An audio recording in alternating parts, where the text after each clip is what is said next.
ভাইয়া ভালো করে বেশি করে ঝাল টক দিয়ে এক প্লেট ফুচকা বানায় দেন। ঠিক আছে, দাঁড়ান আমি মজা করে ভালো করে বানাই দিতেছি। আপনার হাতের ফুচকা মজা হয় বলেই কিন্তু আমি রেগুলার আপনার কাছেই আসি, অন্য কোথাও যাই না। ওকে আপু, দিতেছি।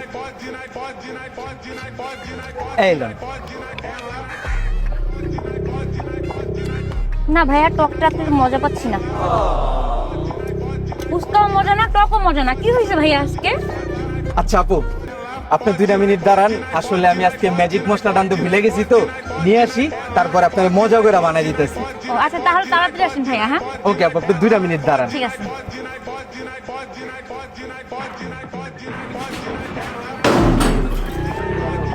ফুচকা বলে মজা হয় না, আজকে ফুচকা খাওয়ায় পাগল বানালাম। ফুচকা আবার মজা হইব না মানে আমার দোকানের ফুচকা। ও ভাইয়া চলে আসছেন। এবার যদি মজা না হয় ভাই, আমি আপনার দোকানে আর কখনো আসবো না। আরে আপু, মজা না হইলে টাকা ফেরত।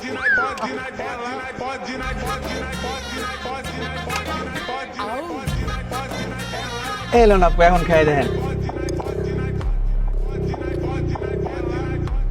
ভাই এখন তো অনেক মজা লাগতেছে।